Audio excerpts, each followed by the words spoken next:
Hi and welcome to another episode of Top Volts, and today we're going to be looking at a junior formula, or Formula Junior. It's the Lotus C67, first released in 1963 in their 4th edition catalogue. This one, I believe, is a little bit unwell. As you can see, there's next to no movement on that motor. And with these cars, the motor and the gearbox are all in one the same. It's fixed to the rear end of the car. So we need to have a little look in there and see what's going on. And the front seems a little bit loose, but all in all seems to be functional. These are a very fragile sort of steering mechanism, even though it looks really good on the track when you see the car going around. But they do tend to, as you can see, like there is quite a bit of play there, so they do tend to get quite worn, and there's not a great deal you can do about that other than replacing the front end. Of course, if there's any other advice out there on that, any advice would be greatly appreciated. But let's get into this and have a little look and actually see what's going on inside there. So first up, we need to remove the bottom chassis. So you've got like the sort of the undercarriage of the car. So first release it from the back. It's a little clip. So what we have is a clip at the back and a clip just inside there, sort of just behind the steering. So once you've released the back, you can pull that to the side, and as you can see, there's a clip there and a clip here. And you should be able to lift out the steering. So the steering, once again, is held in by 2 areas at either end of the steering, which is, if I turn it straight, that point there and that point there. With these, the braids, they're a little bit different to the modern Scalextrics, as in you have the wire going straight through with a sheath just over the wire to stop any sort of arcing out, and also it acts as a grip.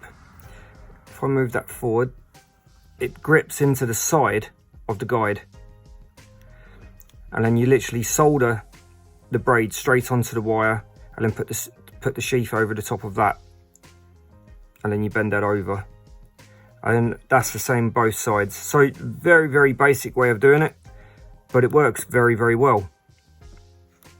Okay, so let's have a look at this motor. Right, see, so the gears are completely,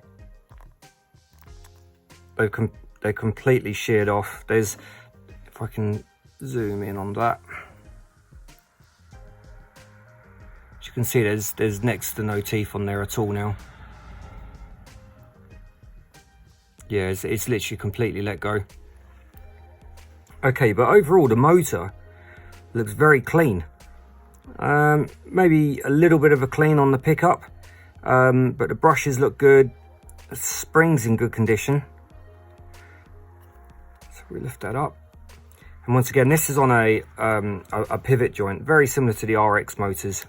So at this point of the magnet there, it has a pivot, which is a wonderful design. It enables you to look at both sides of the brushes and access the spring very easily on the side, which holds the brushes in place.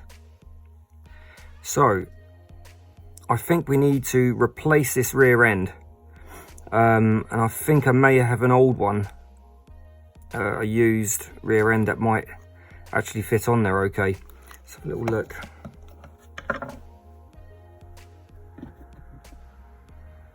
Okay, so I've got this,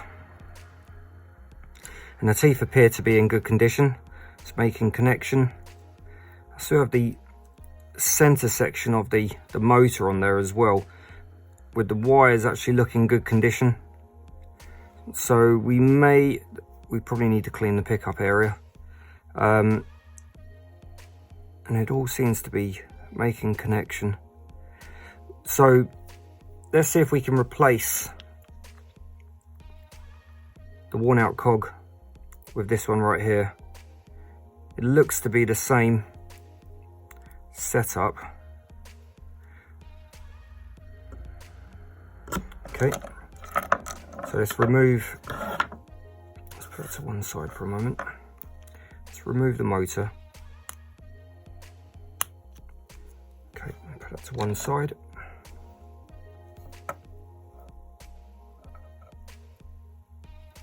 Okay, so we're going to have to go for a full strip down. So releasing the spring on the side, you just want to release that first connection. So you have a sheathed section on the spring, and then the pin goes over the sheath, which makes a connection to the brush at this point. And then that brush, the spring, sorry, should then come away from the nut. And that should enable us to release the brushes.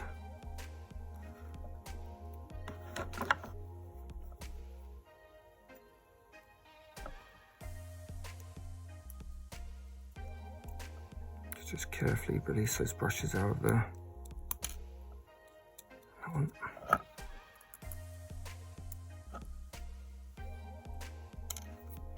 Okay, so that's the brushes to one side.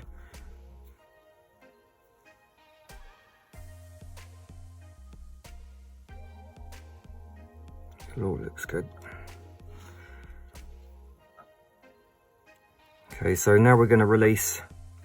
There's a screw that passes all the way through, and then it's connected with a nut on the other side, which is in turn the other connection to the other brush, because the connection to the other brush actually comes through the body of the motor. So we'll just release that.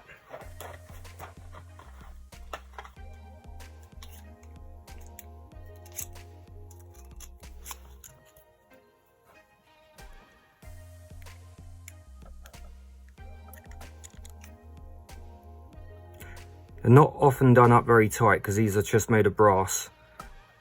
So you should be able to just release that.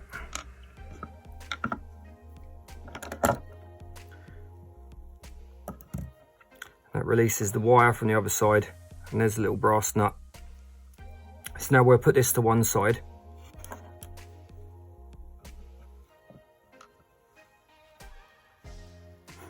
And now we should be able to carefully prise this apart.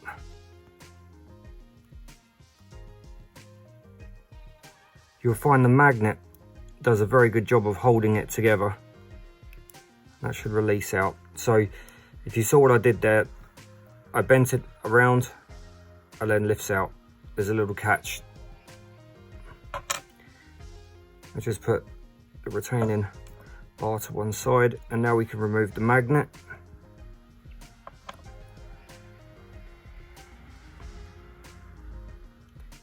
You've got a very small brass plate there, which holds the spindle in the center there. And then once again, all the way over and then forward. Okay, so now that's released the rear. I will salvage this. I'll remove the pinion and salvage this away. Let's remove the wheels.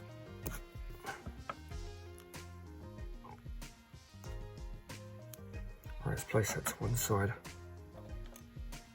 So this is our replacement. As you can see, they're pretty much identical. Okay, so let's put all this back together. So I'll place that back in. Appears to fit okay. That side.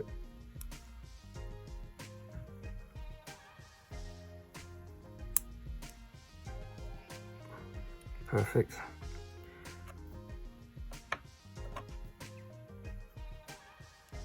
And just remembering which way around this goes, there's a raised area, which you want to place the raised area towards the center spine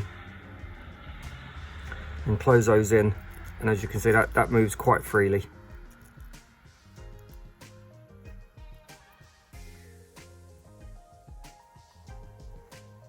Then we slide the magnet in. which in turn will hold all that together.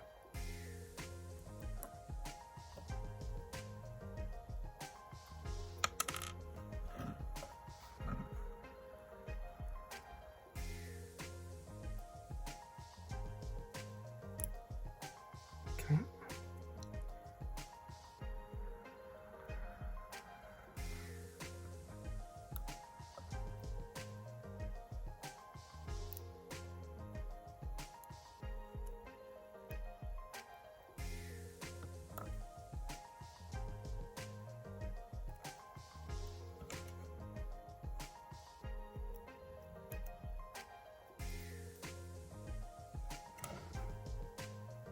Place that spring around the correct way, slide that on. Just want to pull that just apart a little bit just to guide that bar in. Okay, so now that's all back together. Now we just need to slide the screw through. Oh, that's perfect.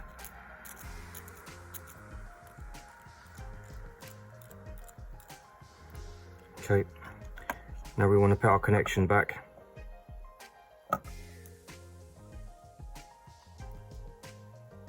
A little brass nut.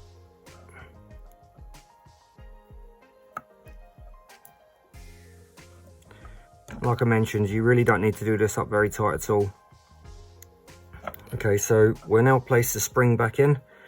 So just in front of the screw head, there's a recess just behind it, which is where the spring sits into. So just place your spring over the screw head, and that should pull into the underneath the screw head. Okay, that's perfect. And what we want to do then, so on the underside here, place our first brush just back into its slot. Just guide that back in. These can sometimes be a little bit tricky because you're dealing with something very, very small. And place that spring on the underside of the slot. Make sure that's sat in there nice. So that's how you want it, like that. So I'm pushing on the spring on this side, which in turn will hold that brush just into place. And keeping the tension on that side,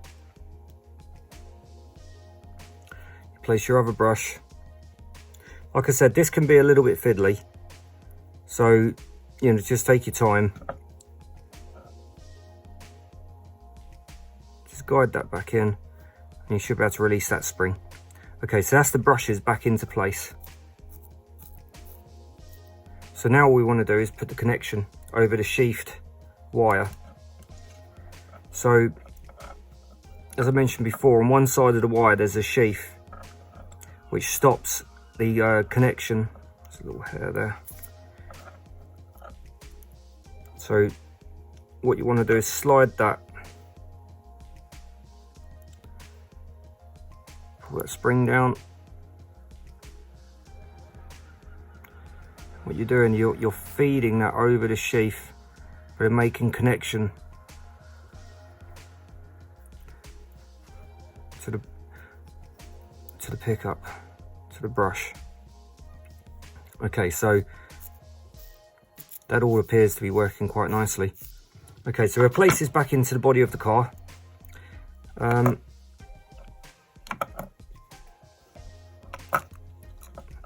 So replace your center section in first. I tend to always put my fingers behind where I'm pressing.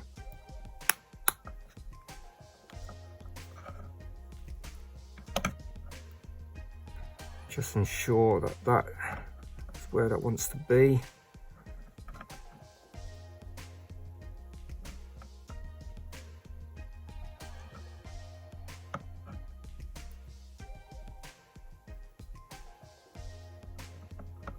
Yeah, okay, perfect. Just press that back down. And then just ensure all the wires are sitting out of the way. So just press those down gently. As I always mention, these wires, don't drop the tool. These wires are pretty brittle sometimes. So take a little bit of care when placing them in, because they could sometimes snap on you.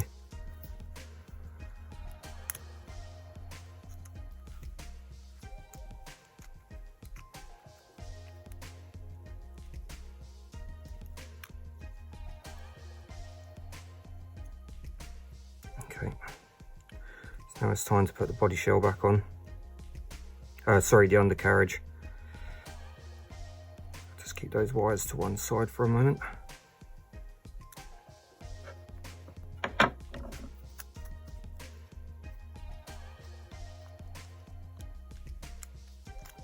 Okay, so we click the back into place and then the front. Okay, so that looks to be exactly where it wants to be. So now we place the wheels back on. Never go to town on pushing on the side of these little motors, because you will break the cogs inside. So just get a bite on both wheels. Place your fingers either side and press until you feel the axle. Perfect. Okay, so that looks to be all back to where it should be. So our next job is to run it up and just let that motor bed itself back in. Okay, so we'll run this motor in. I'm going to keep the volts low, just let those brushes bed themselves back in, and then I'll slowly increase the volts. So I'm just going to lift the rear wheels a little bit. Okay, that came on quite nicely actually. So we just let that free run.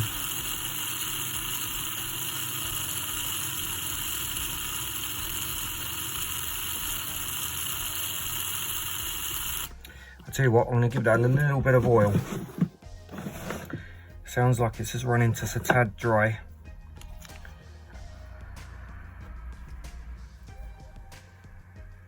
I'm just going to place a tiny bit of oil into the back axle there. I've already placed a little bit of oil on the motor itself.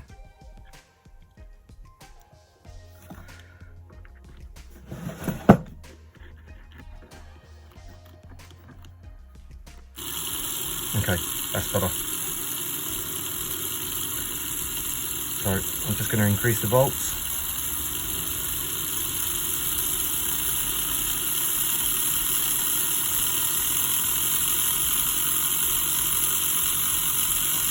Okay, it's running very smooth. And bring the volts back. That's perfect. Thank you for watching my video. I hope you've enjoyed the content and found some helpful tips in some of the bits I've done here. As always, if you have any advice or helpful tips that you would like to give, please leave it in the comments section. I'll try my best to get back to you, but any information's great. Well, thank you very much, and I'll see you at the next one.